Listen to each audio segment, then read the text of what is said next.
Hi there, I'm Beth, this is Read Remark, and today we are going to talk about The Other Woman by Sandie Jones.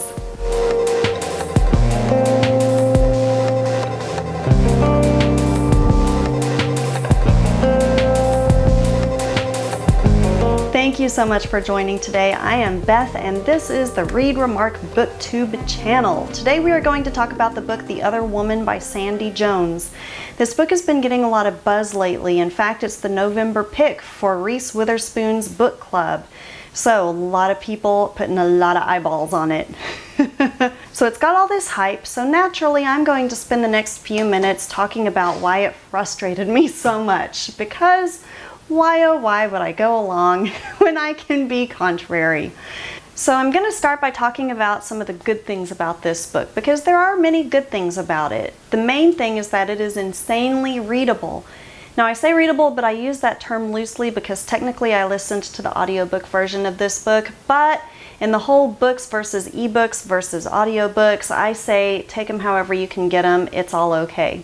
So I listened to the audiobook version of this and it was very nicely done, and it was hard for me to hit stop. I wanted to keep going. I wanted to know what happened next. However, it was also insanely stressful.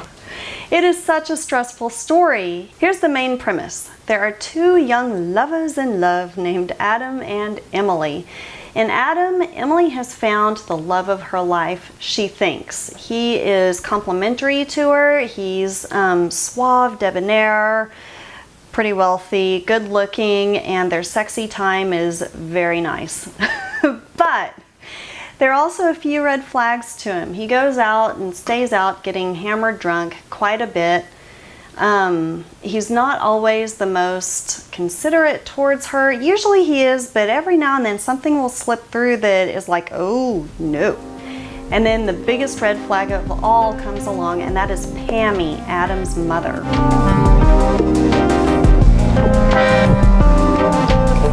So Pammie, Adam's mother, is really kind of all the worst things you can think of in a mother-in-law. She's intrusive, she has no tact, she makes little snide remarks about Emily and her weight and her looks and how she needs to be treating Adam, and just all of these microaggressions, and really aggressions that aren't so micro at all. They're really more macro aggressions, these huge aggressive moves towards Emily that Adam seems completely blind and deaf to. He just does not see it. And anytime Emily tries to casually, kind of subtly bring it up, he's like, no, no, no.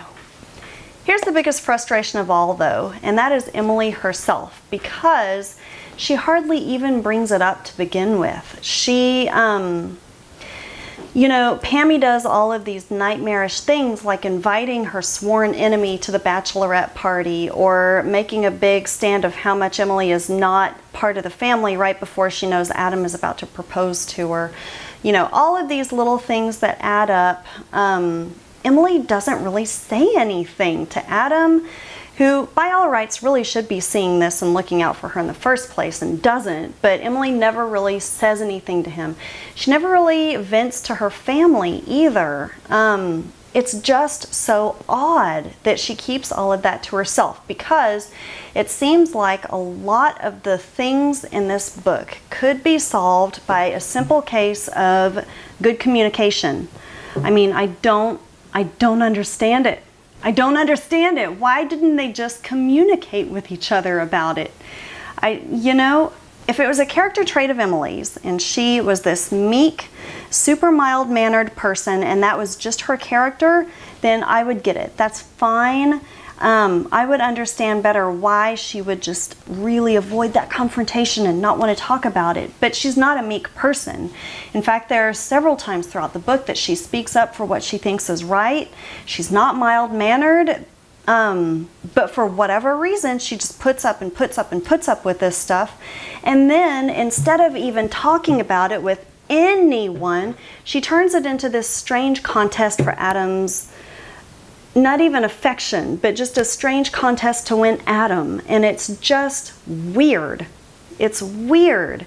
It becomes not so much this mother-in-law intruding on this relationship with her and Adam. It becomes more this dysfunctional relationship between Emily and Pammie. It was very frustrating to me and very stressful.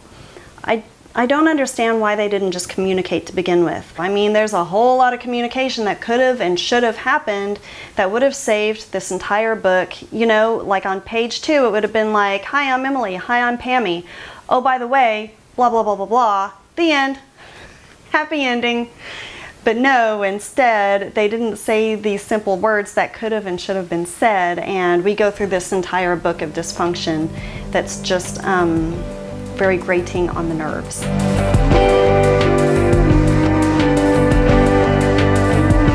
I think I'm spoiled. Honestly, I'm spoiled, and it's hard for me to really have any sort of objective way to look at this because I have a really good mother-in-law. She's never been anything but gracious and sweet and kind and helpful to me. And she doesn't even watch these videos, so I'm not sucking up. It's all truth. But it probably makes it hard for me to not understand these fraught relationships that can be had between mothers-in-law and daughters-in-law. So maybe that's a shortcoming on my end. But the book was so frustrating. It was so stressful to me. I didn't understand why either one of them didn't say anything. It's weird. It's weird. But like I said at the very outset, insanely readable. It's so unputdownable or insanely listenable, or however you consume your books. Good book. Personally, I found it very stressful, but obviously many people have enjoyed it, or else it wouldn't be getting all of the attention that it's getting right now. So check it out if you want. Let me know your thoughts of the book. Maybe those character flaws are intentionally meant by the author Sandie Jones just to make us get that much more riled up and frustrated with them. If so, kudos to the author. Job well done.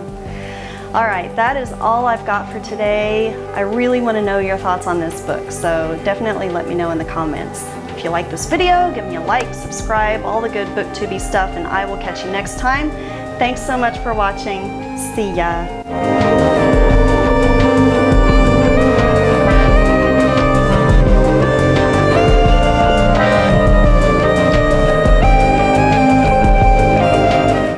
I mean, I'd say good riddance to both of you at that point.